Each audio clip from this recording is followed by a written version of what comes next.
In a little. We are live. Hello. Hi, hi Hi. everyone.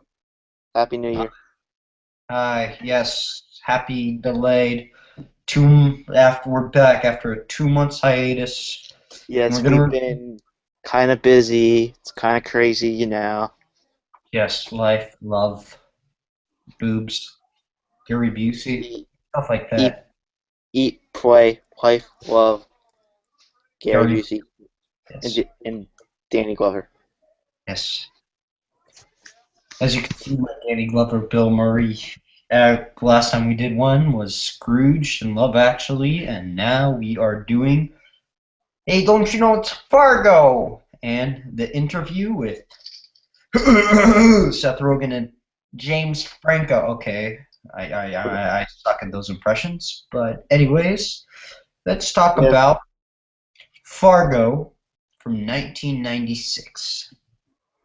Fargo, Well, Fargo is the Coen Brothers movie hmm starring William H. Macy, Frances McDormand, Steve Buscemi, and Peter Stormare. Uh, Doma. huh? As I was just trying to say his name funny. And Yeah, and it stars and it we stars. are seven stars. I already said who it stars, but and so this movie, like I said, came out in 1996. It won Best Actress for Frances McDormand. It's a hmm story about Jerry Lundergaard, played by William H Macy. He's a guy. He's kind of getting sick of his dad, of his father-in-law, not giving him any money. So he goes to these two guys, played by Steve Buscemi and Peter Stormare. They're pretty shady guys, and after that, and then the whole plot and setup ensues, and then they introduce Margie, played by Frances McDormand, and she's a pregnant officer who's investigating this case.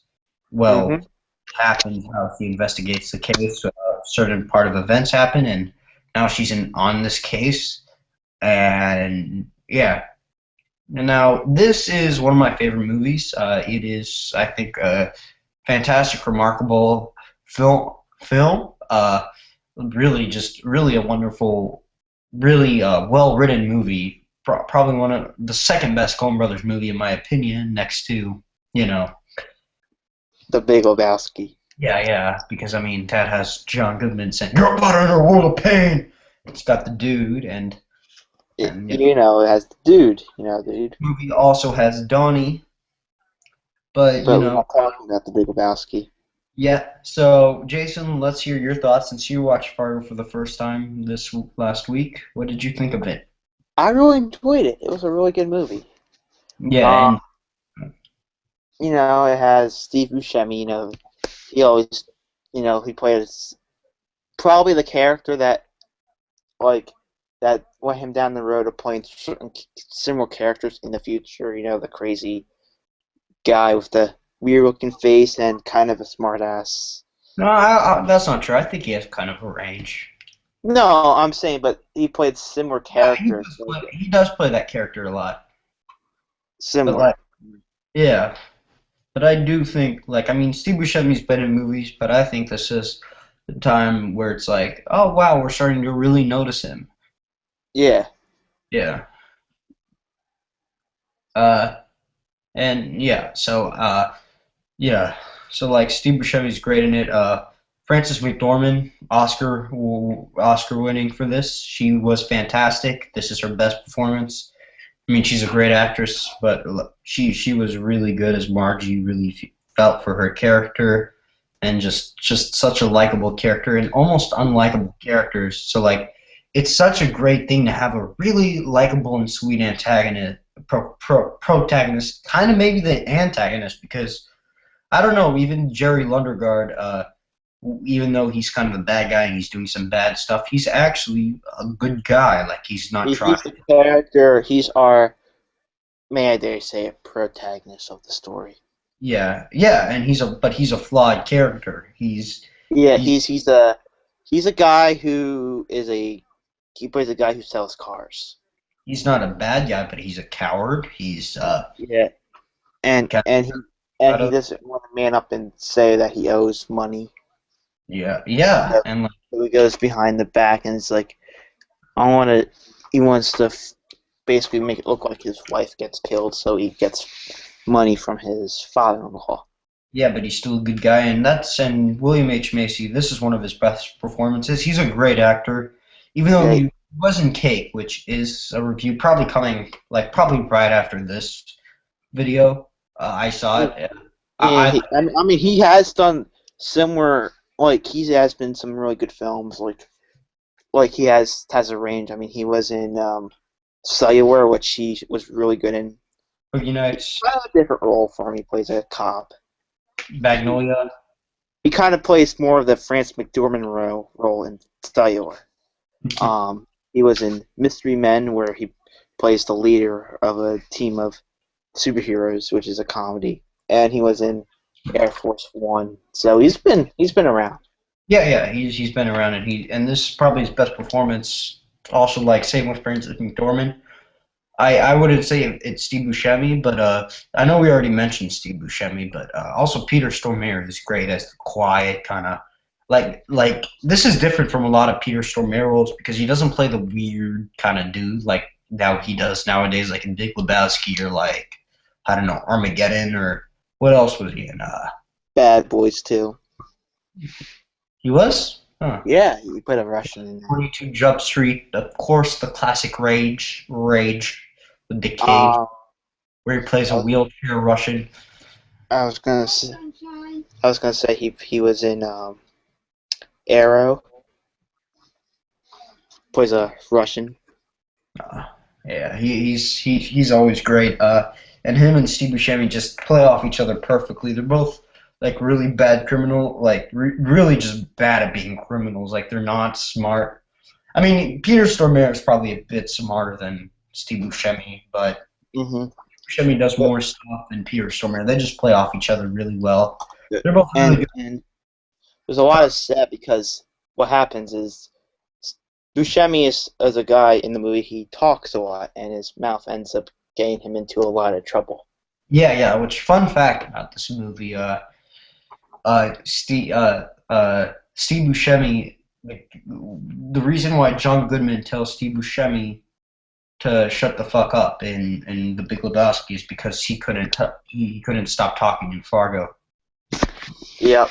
That's literally the reason why John Goodman says shut the fuck up, Donnie.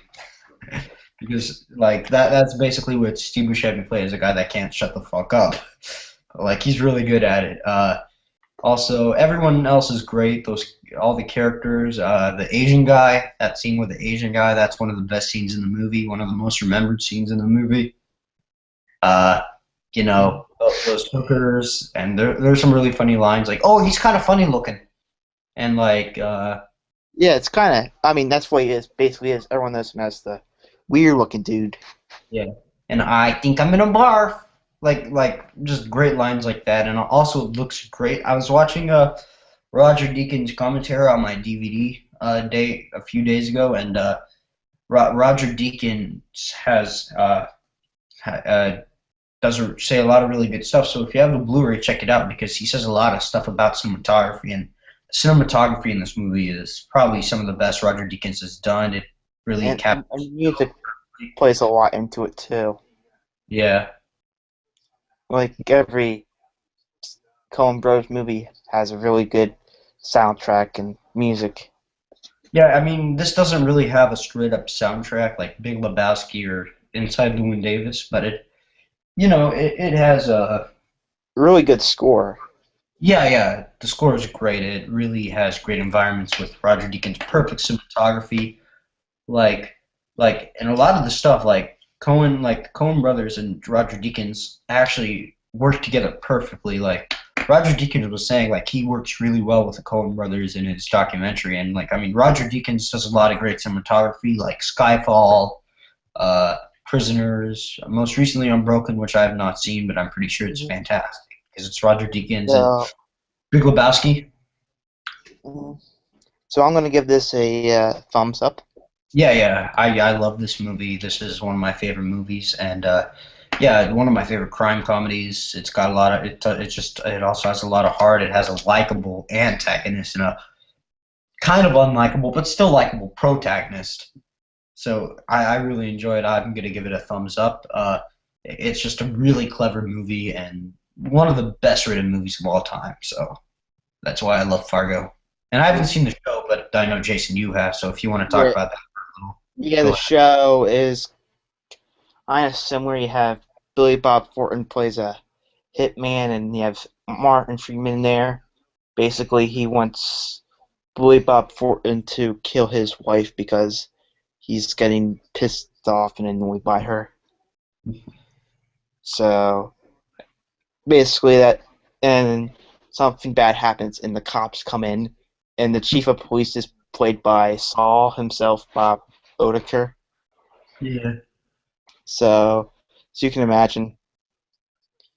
But it's if you like the movie, it has the same type of environment in the show, Hmm. and it, Al- Also, one movie. Oh, sorry, you were and I saying? was gonna say, and they don't skimp on the blood in the show. I mean, there's a lot of bloody and really like ooh type of scenes in there. Like it's really graphic. Yeah, I mean the movie's also really graphic too, but yeah. Yeah, Anyways, let's get to another movie, a more recent movie, actually last year. This movie is a very controversial movie. yeah. Quotation marks. Not been as controversial as it is, but I can kind of understand a little bit of controversy regarding this movie. That would be The Interview, directed by Evan Goldberg and Seth Rogen, starring Seth Rogen and James Franco. And I think the script is also written by Seth Rogen and Goldberg Yeah, yeah, because and they write most of the scripts of Seth Rogen films. yeah, and the movie also stars Randall Park. As Kim Jong Un Yeah, or Un. yeah, and also Lizzie Kaplan. And after this, I want to watch Masters of Sex. I think you should see the Hot Tub Time Machine. She was in She's in that. that. Yeah, she was in that. I'm gonna watch it now. If you'll excuse me, I'm gonna go watch Hot Tub Time Machine. Bye, Jason. Take it away. Talk about the interview. Well, the interview I'm back. Sorry, sorry. I wasn't. I'll watch it later, but is a let's I'll say just. well, the interview is a film about James Franco. He plays this guy who has his show. His name is David Skylar, and his producer is played by his producer's name is Aaron, played by Seth Rogen. Yeah. And this guy kind of offends Seth Rogen, saying that basically he feels like he still doesn't really using his potential for the Guy that news works media. for 60 minutes. Yeah, Because basically, James Franco does like celebrity kind of interviews. yeah, like Matthew McConaughey fucking a goat or something like Which that. that scene should have been in the movie. All right, all right, all right, bah. That scene should have been in the movie. So to make it more so what happens is that they try to interview Kim Jong Un, and comedy ensues from there. Yeah, and then the FBI, Lizzie Kaplan comes in, and I they thought they were the yeah, CIA. yes, they should kill Kim Jong Un. Yeah. Uh, and they do, and well, they don't, but Well, let's just get to it. yeah, yeah. So yeah, I wasn't really looking forward to this movie. I mean, I didn't think the trailers were all that funny. I mean, there were parts I laughed. I like the concept. I like Seth Rogen. I like James Franco. Uh, And I and was oh, yeah, yeah. Well, I was looking forward to it because um, the year before I saw This Is the End with yeah, that's which great. was Yeah, which I really loved, and I'm like, well, yeah, it's from the same people who did This Is the End. I and mean, it's I know I'm not really impressed with the trailers, but I'm thinking, oh, it's gonna be good because it's from the same people. and it was pretty good. Yeah, I liked it a lot. I laughed quite a bit. yeah. I laughed hard a couple scenes. I mean, it wasn't the funniest movie ever, but it wasn't as bad as it could have been. It was a surprisingly really fun movie, and Seth Rogen and James Franco have great chemistry. Uh, and it's just a really funny movie. I mean, there's some really funny lines like "honey dicking," and Oh, yeah, and having stank dick. yeah, but And but apparently Emmett's gay. huh? Apparently Emmett's gay. Eminem is gay. Hector Erectus, and he's like Hector's a real person. And Joseph Gordon-Levitt with dogs. Rob Lowe is bald.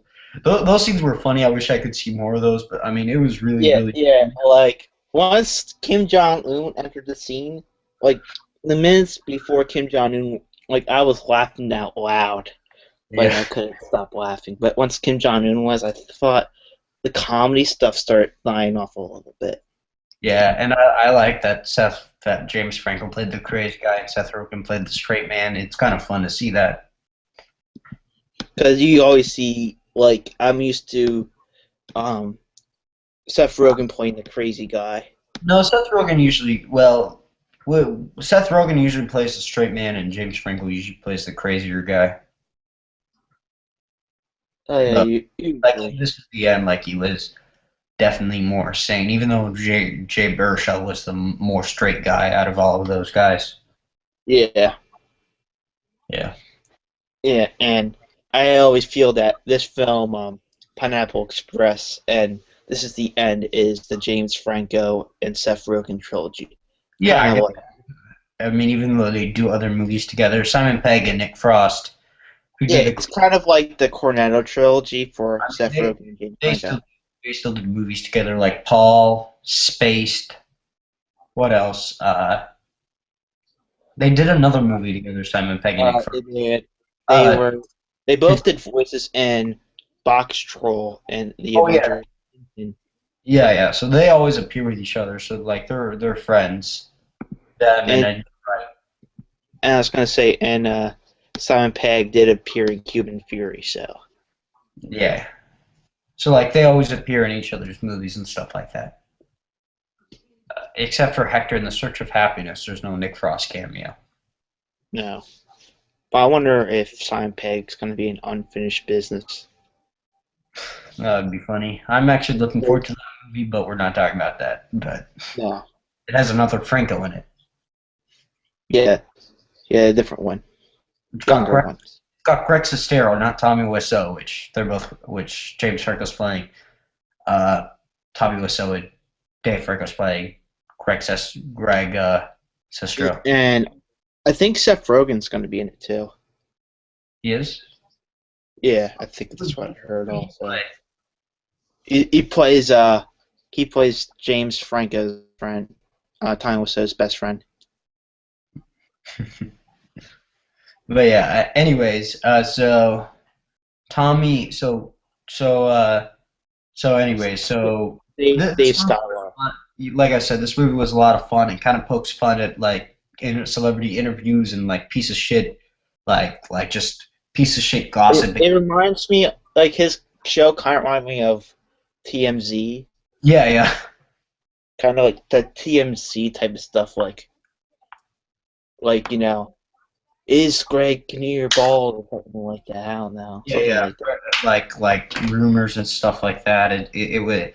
It's basically like where it's like ugh, but like but then but like then I love the scenes when they go to North Korea or like Asia where Seth Rogen goes to China just to get some information. I love that scene where Seth Rogen's in China just for a bit for the beginning of the movie, and then he's like, "Can I get some water?" And then he gets water. Oh yeah, But yeah, it's a funny film. yeah, I yeah. give it a I give it a thumbs up. Wait, no, we're not done. We're not done. Oh, we're But not done. also, Randall Park just kills it, and I love the scenes with James Franco and Seth Rogen, and the Katy Perry scenes, and the Tank scene, and he's like, and Yeah. like just Do Randall you Park. ever feel like a paper bag? Yeah, like he's just real. It's just really funny the two of them together. Yeah, I know he has a new Randall Park is going to be in a TV show on ABC this year. So Yeah. if you like this, hopefully that show is going to be funny too. Yeah, Randall Park's a funny dude. I hope he gets more work after this. I hope he's just typecast as the guy that played Kim Jong Un, or just reminded as that, because Well, he's going to be on a TV show on ABC, so yeah. it Yeah, so looks like it's going to be like in the terms of like it kind of reminds me of the Anthony Anderson TV show that's going on right now. Blackish, the one with Lawrence Yeah, Fishburne. it's like Blackish, but with like North Koreans type people. But it's got Randall Park, so I like Randall Park. Yeah. Yeah.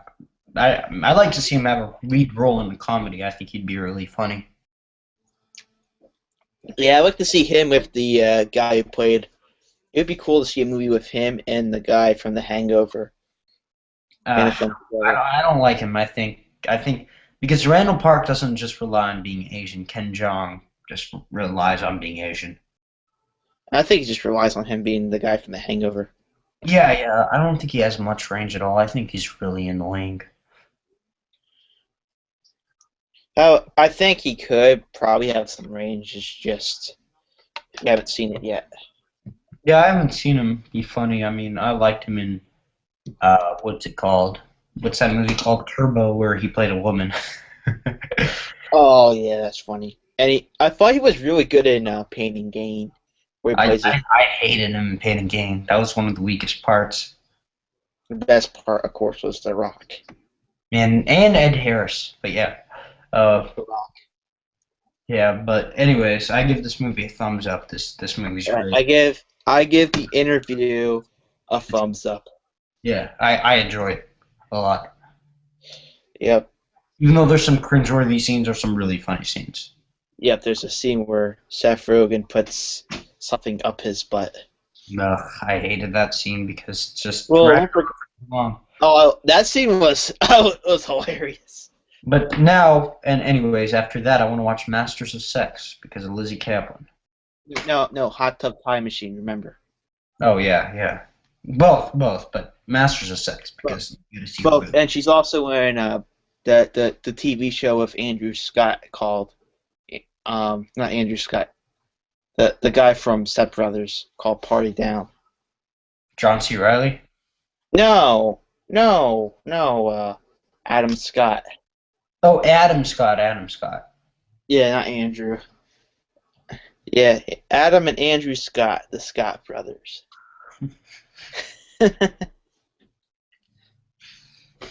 Anyways, so that's gonna do it for now. Let's we're gonna do next week. Let's talk about our future. Chef, one of the best movies of 2014. We're gonna do Scorpion King 4 sometime. Yes, we might do a commentary on that. We might do something with it. I just said we'll do something. Because I've seen it. I don't think Michael's seen it yet. I haven't seen it.